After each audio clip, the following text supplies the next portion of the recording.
Brilliance Audio. A Well-Pleasured Lady by Christina Dodd.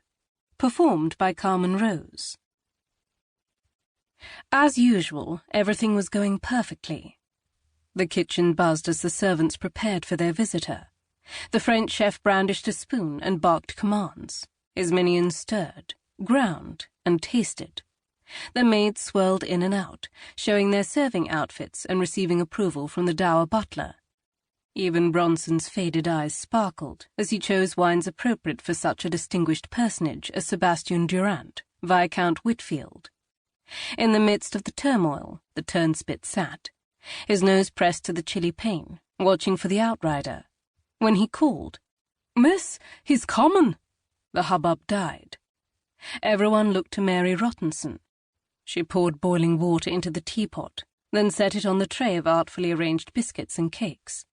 Smiling at her staff with a confidence now intrinsic to her, she said, "You've all done well, and I have every faith in you.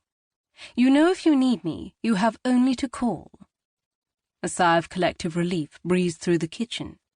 She wanted to laugh at their silliness, yet like soldiers on a battlefield, they wanted their commander's encouragement before they moved into action.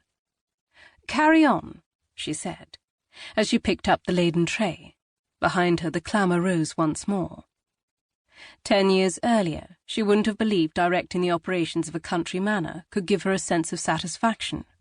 No frivolous dream or grand emotion could compete with the gratification of knowing each servant respected her. Tremaine was stationed outside the library. There Mary paused and waited for his report. "I built up the fire, miss, and took in the extra candles, and—" The footman shuffled his feet as if he were guilty of some breach of manner. "Yes?"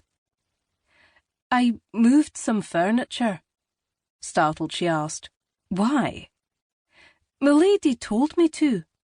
Automatically, Mary reassured him. "Then you have done as you should. A good housekeeper always encourages her underlings." He gave a grin and nodded. "That's what I thought." And thinking wasn't what he did well, Mary knew. "Would you knock for me?" He did, then opened the door when Lady Valerie called. As Mary glided into the book-studded room, she moved silently. A good housekeeper is unobtrusive. Just as Tremaine said, furniture had been shifted. Lady Valerie's usual chair had been turned sideways to the fire.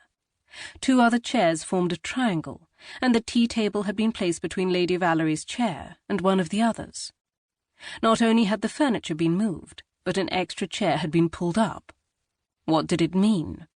Who would the other visitor be? Why hadn't she been informed? Mary hadn't prepared the proper amount of bedchambers, and she almost stepped back out of the door to instruct a maid to do so. But Lady Valerie called. "Come in, child, and put that heavy tray down." The elderly woman stood beside the bookcase wall, fingering the bindings on her favourite books. Her short, plump figure retained none of the grace that had once made her the toast of London society and enthralled 2 husbands. But her smile, when she used it, shed such warmth that those around her thought themselves blessed. That smile had given Mary the nerve to approach her 10 years ago, and the kindness that the smile represented had made her Lady Valerie's devoted attendant. Placing the tray on the table, Mary said, "Lord Whitfield's carriage has crossed onto the estate. He'll be here within the half-hour." She closed the heavy drapes, trying all the while not to look out. The winter sun had begun its early descent behind the brae. Curls of mist rose from the cold ground and sank from the bruised skies.